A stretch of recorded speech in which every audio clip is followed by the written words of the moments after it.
I have a message from my heart to yours. After hearing the news conference about autism and thinking how many moms may be responding, and I hope this uplifts you today. Hey friend, do the daily demands of family life leave little time for self-care? Are you losing yourself in the process of caring for others? Are you ready to make self-care and healthy boundaries a natural part of your day while embracing your roles as a wife and mom? Well, I'm so glad you're here. I'm Christina, married 17 years to a neurodiverse man, mom of 3 neurodiverse kids, and many more roles.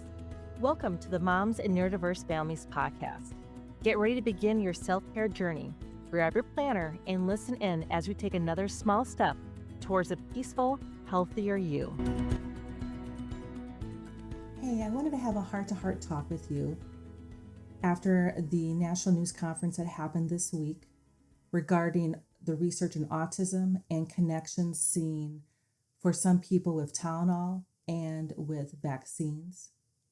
This is a very, very tricky topic because people have much feeling on their perspective of this. So please listen to my heartfelt message with open ears.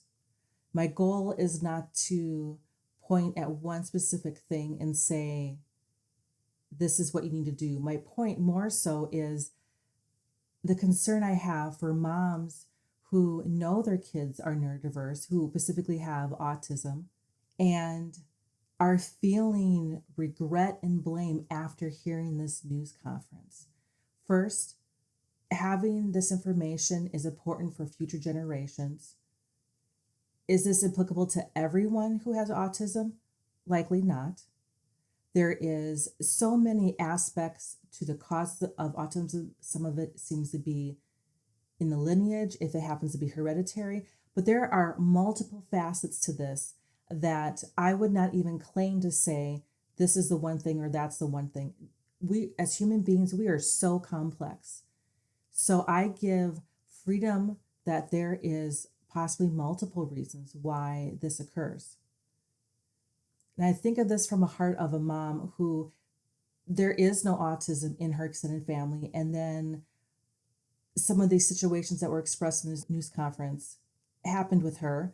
Her child had autism afterwards, after having these experiences. My heart goes out to that mom. There's other moms who, as they can look back, they can see, wow, my husband is, I think someone in the grandparents, someone there is, they can see the lineage of it. So when I'm speaking this, I'm thinking of both situations. And I think having capacity to understand other people's situations is so important. When we hear this news conference of these links that have been shown up in research, the first thought we can have as a mom is, what have I done? Did I do something? Did I do something for my sweet child to be in this situation? Whether you see that there is a genetic connection in your family or whether you don't, we can still ask that question. And so I have 2 questions back to you. First question, when you took medications when you were pregnant or when your child was a baby or even vaccines, was your intent to only do good? Did you have any intent to do harm? I'm guessing not. Your intent was only to resolve issues based upon the medical information that you received. Second question, were you acting in the best interest of your child based on the information that you had at the time? I am guessing the answer to both these questions is yes. Like, yes, you were acting in the best interest of your child and you had no intent to do harm. In fact, I am pretty confident that you read the pregnancy books. You went to your appointments, you asked questions of the doctor, you talked to other moms, you planned this out well. You had every intent of protecting this child. So the enemy would love to take moments like this and begin having us overanalyze and try to think back. Depending on how old your child is, like try to think back, like, wait, when I was pregnant, did I take this medication? Did I take acetaminophen?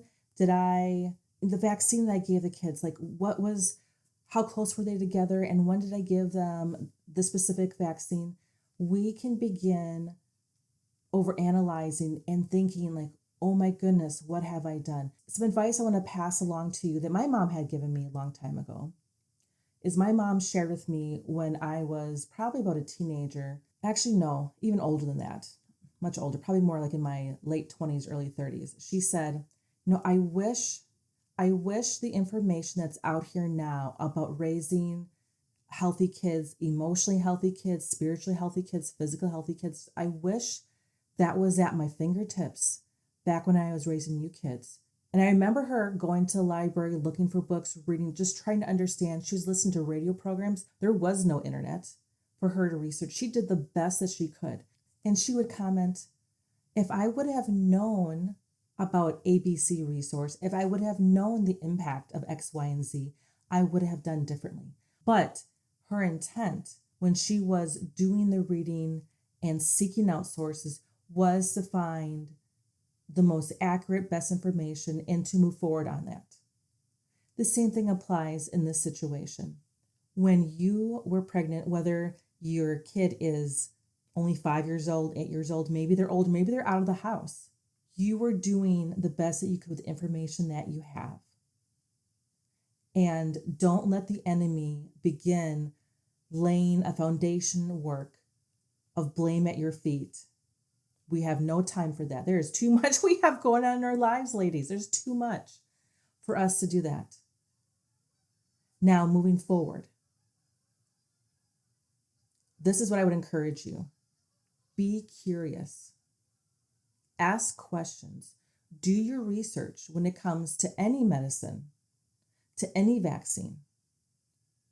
Research the benefits of the medicine or the vaccine, also the consequence if you do take it or if you don't take it.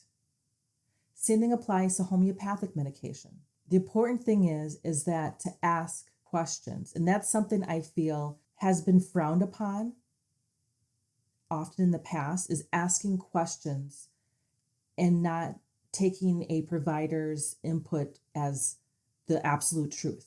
There's nothing wrong with asking questions. And if you decide to move forward, you know you did your thorough research.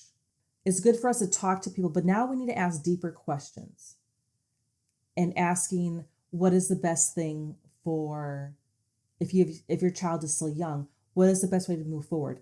If you have a provider who is not willing to participate in those questions with you and is just expecting you to do as they say, I suggest to get a different provider. And this is not about pro-vaccine, anti-vax. It's nothing about that. This is about having a provider who is willing to dialogue and listen to you. And maybe you come to the same agreement as your provider, or maybe you don't. But whenever that discussion is being squashed, that should be a concern. We should always be asking questions. And this is something that I have developed, especially when I first brought my kids to the doctor and I kept saying, there's something going on. And the doctor kept saying, no, I think they're fine. They look at me in the eye. I kept asking questions because I knew there was something there, even though I was encouraged not to. I didn't even know what to ask sometimes. And I had to begin just reading, learning about what I didn't know, just Googling words and finding definitions and following that trail to figure out what this means to my kids, these challenges they're having. And to find out, like, yes, they're neurodiverse. So I hope this encouraged you. One, do not take blame when in the past you were trying to do the best thing for your child. The second thing is now moving forward. That's in the past. But now moving forward, ask questions about what is best for the diet. And as you know, I will be sharing with you tips on food and health, because as we help our family improve, it also helps us with our own self-care. And today, my heart with your self-care is not allowing seeds of lies, of blame to take root in your heart that somehow you intentionally caused this. No. We will likely never know on this side of glory the origination and cause of autism in some of our families. There maybe for some, you see the genetic link. And you see that. And for others, there may not be. But we need to stop putting ourselves in the spot of God and then say, you know what? The past, I did what was best, what I knew it was best, with my heart truly wanting the best for my child and for me. Now moving forward, we ask questions. We're curious. We do the research. Anytime you are rushed to do something, put on the brakes. Not because whatever they're asking you to do is wrong, because again, asking questions is important. Being educated on why we're doing something or not doing something is important. And then by doing this, if 10 years down the road, another aha moment comes up, you can say, I did the best that I could. I asked questions. I was curious. I did the reading. And you can feel peace that you did the best you could in that moment. I hope this gives you peace that replaces any blame, because the enemy wants to convince us that we are God, small g, and that when we make choices or decisions that we can alter everything and we can really mess it up royally. Guess what? God is so big. He can handle all the hiccups, even times when we truly do mess up. He can handle all of that. And He is with us through these challenges that we are facing. Be at peace. Don't blame yourself at all, if you were, for decisions you made when you were pregnant and when you were raising your sweet babe. You are doing amazing work in your family. Take moments today to just reflect and appreciate the amazing work that you have done with them. If this message episode has impacted you, I would love to hear from you. Please send me a DM through either Facebook or through Instagram. God bless.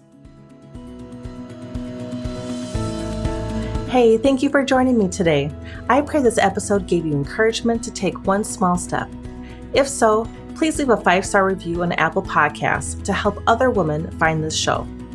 By the way, if you're loving this conversation and want more encouragement like this, join my email list at bit.ly/myselfcare. That is bit.ly/myselfcare. I have a planner launching soon that will help you put all this into action in your own life. I look forward to chatting with you again next week for another episode.